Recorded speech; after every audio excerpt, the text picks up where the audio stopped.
Video Journal Blog entry number 1, January 18th, Friday, 2013. Texas assessment.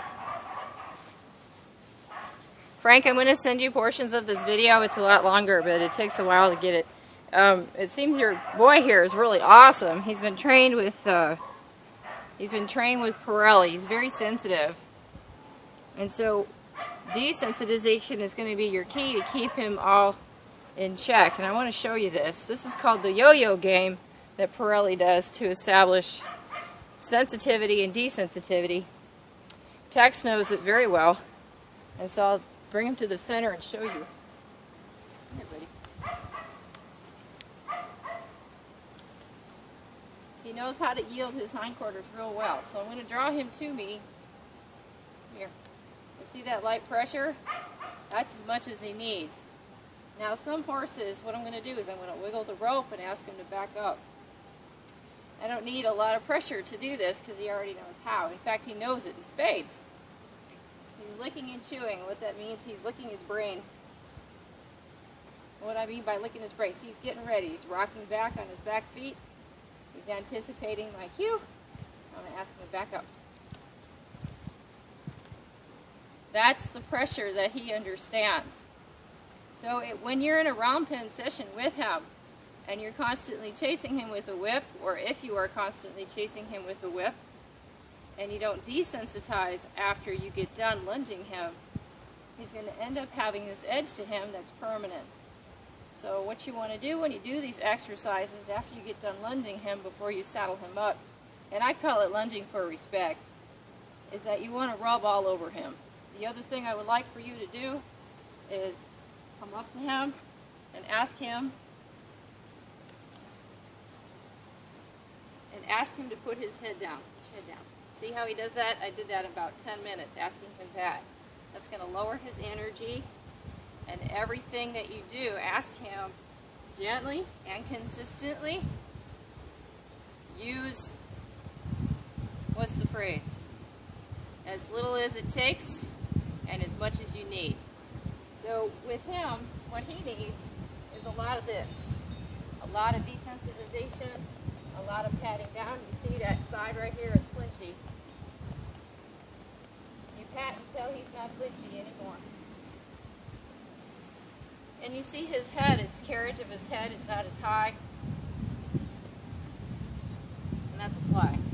So I just wanted to show you pressure. See, he's starting to lower his head on his own. And that's your goal, is to get him to lower his head on his own. And I'll teach him to do that under saddle.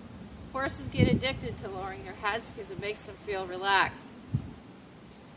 So I'm going to show you a few other things here. I haven't lunged him on a line in the round pen yet.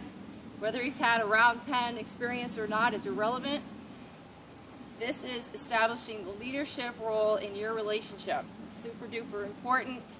I could do this without a round pen, but groundwork is the fundamental of having an excellent relationship with your horse. So what I suspect is that he already knows. Look at his body language. Which way is he leaning? He's already leaning to that direction. You see how sensitive he is? I'm just thinking, back up. And he backs up. So, alright. I'm going to ask him to back up again. Back up. Let's see, he gets his head up high. I'm going to teach him how to put his tail swishing. I'll get into that later. I want him to put his head down so he can relax. You see, that keeps him more relaxed. I'm going to put him on this line a little bit without a whip. See if he'll move around me. And I think your best bet is not to use a whip. And I'm doing this on purpose and with purpose. Lunging a horse doesn't mean pushing them around a round pen. It means a lot more than that. And when I give you a groundwork lesson, you'll be able to learn some of these things that we're doing to keep him calm. As you can see, he is calm. He's gelding. And he's awesome. But as you can tell, this is where I want him. Does he seem like he's going to go to sleep? Yes, that's where I want him to be. This is our first groundwork session together.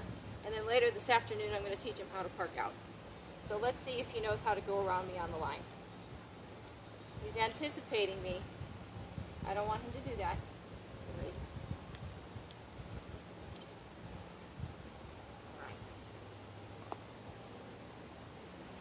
All right. Go on.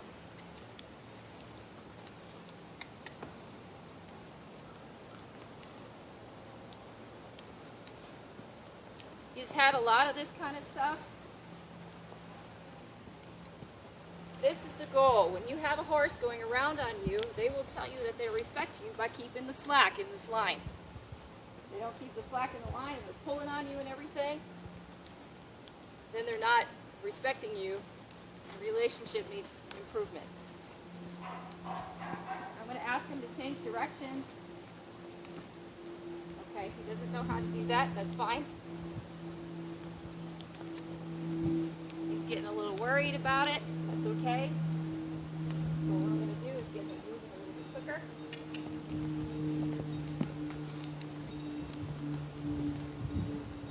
And as you see, I'm not using any whip. I don't want to use a whip on him. He's too sensitive right now.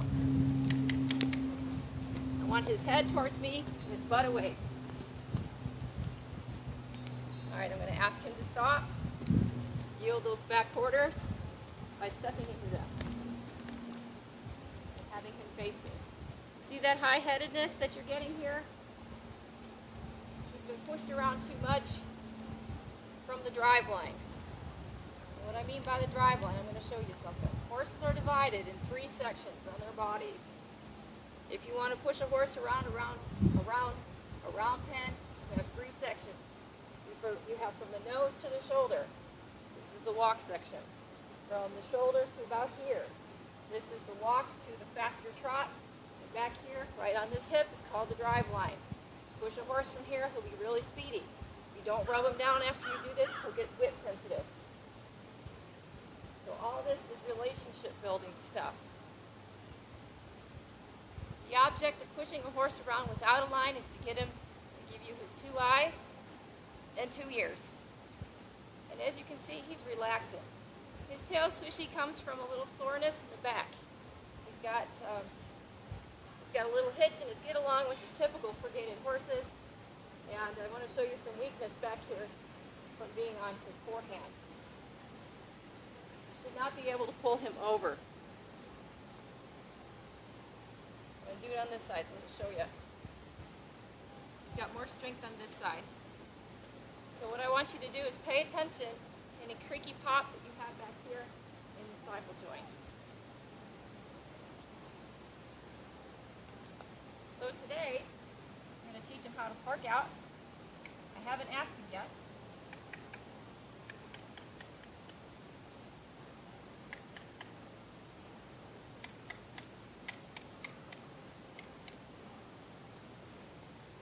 So that's a first attempt. Now you teach a horse to park out, so when you get home, if he gets lazy and he decides he doesn't remember, just do tap, tap, tap, tap, tap. He's whip sensitive. A lot of things that you're going to have to do when you get home, when he gets home, with a lot of this. See, he's jumping. He shouldn't be jumping. This is desensitization. You do it in a rhythmic pattern. If he gets worried about it and he starts dancing around, doing it in the same spot until he stops. And then rub, rub, rub. You can't do enough of this stuff. I'm rubbing these horses down, making them feel like it's all okay. You see, he's starting to drop his head some. That's what you want. You want calm. He's calm-natured, but he's in a horsenality type, see? His eyes are getting big. He's getting worried about this. We don't want him being worried about this. It just means that somebody's done too much of this and not enough rubbing. I'm going to ask him to put his head down. I start rubbing and he drops his head. He's going to get addicted to that.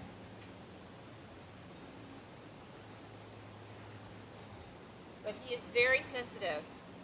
And in lots of ways, that's a good thing. You don't have to worry about him being silly or anything. Sensitivity just means that he's responsive. And you want a responsive horse. So again, before I shut the camera off and continue our lesson today, tread down. See, good boy.